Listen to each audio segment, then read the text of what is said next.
Hello!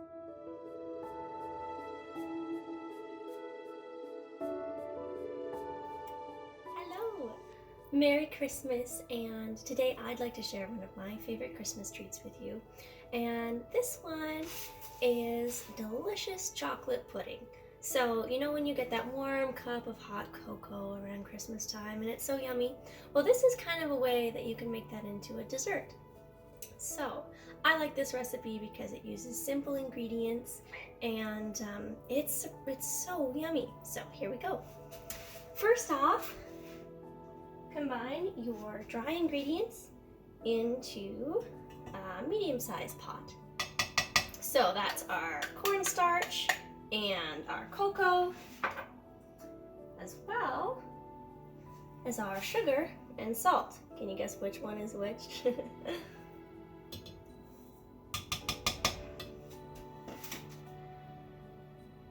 And now we'll turn the burner on to a medium heat and gradually pour in the milk.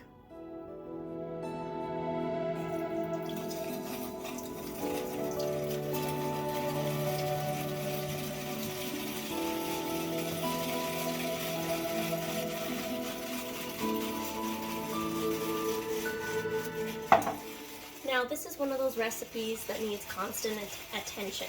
So right now I'm using a whisk to whisk all these ingredients together. And it's important to use a whisk instead of a wooden spoon or other utensil, because the whisk will get rid of all the little lumps that might form in your pudding. So we'll be at this a little while, but now this mixture will start heating up, and once it comes to a boil, we'll whisk it for 1 minute at boiling, and then just like that, our pudding will be almost done.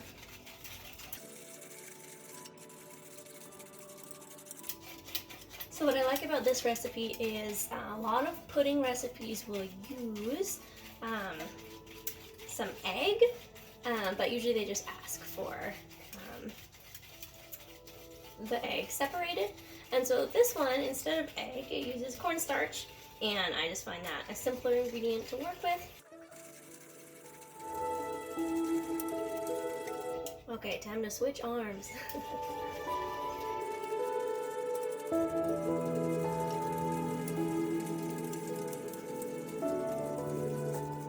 I've also used this pudding in other recipes. Sometimes I like to use it in cupcakes, and then you can use this pudding to fill the cupcake. So I've made chocolate cupcakes with chocolate pudding filling, which has been really yummy too.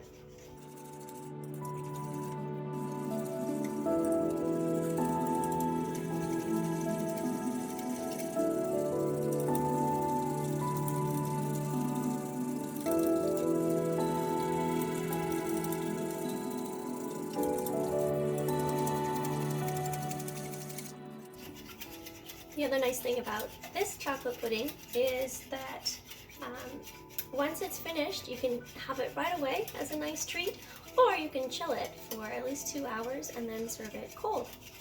So it's really yummy. My favorite is warm right off the pot, but you can serve it cold as well.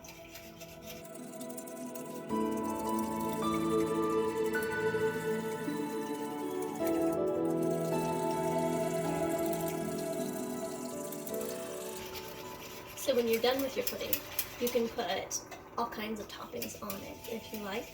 You could put coconut or crushed candy cane.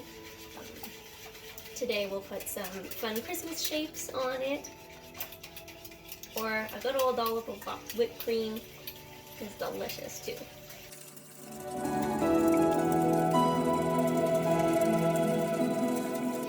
So now we have some steam coming off of this, which means we're getting close to boiling. And again, once we get to that boiling point, then we'll just whisk for 1 more minute. And this liquid will start to firm up a bit to that nice pudding texture.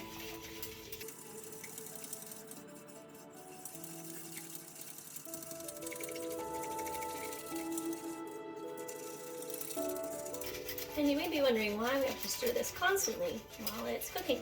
Well, one thing, because there's a lot of milk in it and we have it at a medium temperature, milk tends to burn a little faster than other liquids, and so we want to make sure that this pudding tastes delicious and has no hint of burnt milk taste in it.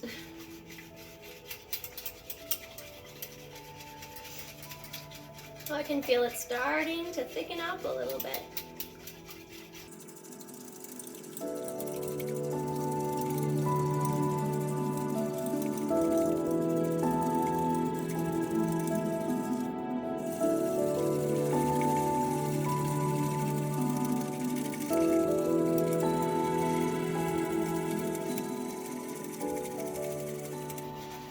So when you make this chocolate pudding, you might want to do it with a friend so you can tag off on the constant stirring.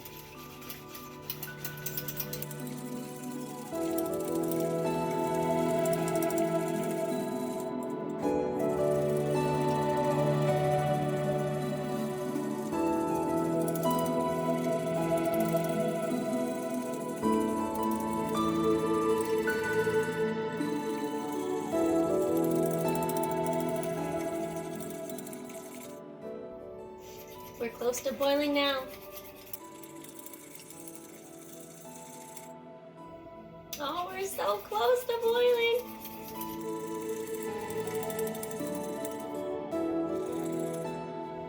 Okay, my mixture's starting to boil. So I'll set my timer for 1 minute. And we'll stir this. Let it thicken as it boils.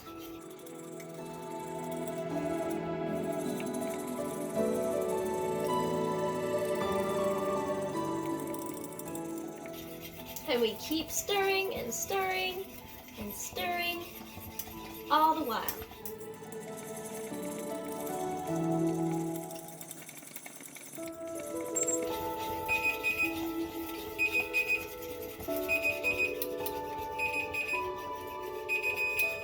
Alright, so there's my timer. So now we remove the pudding from heat and we get to add the final ingredients. So I'll stir in the vanilla. We'll turn off the burner. And here comes the butter.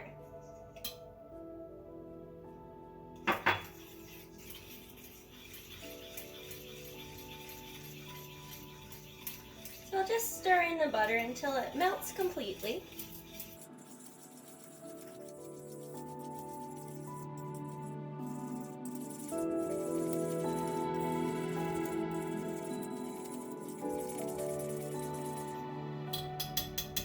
There.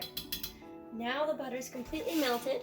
So now all that's left is pouring our pudding into individual servings and finishing it off.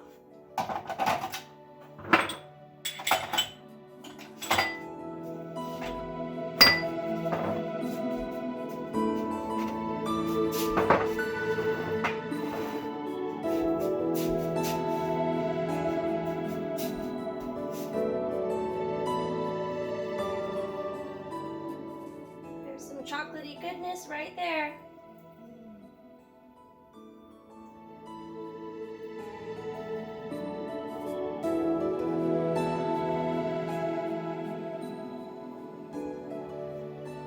And I'll use a spatula to scrape the rest of the pot so we can get all the pudding in the bowls.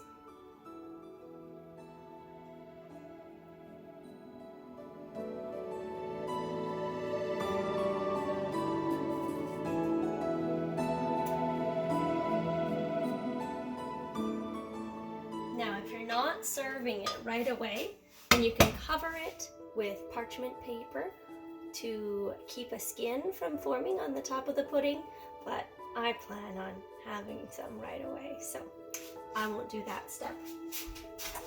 So now I just have some Christmas sprinkles to set on top.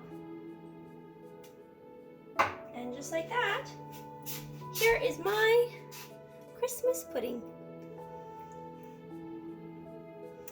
Hope you enjoy.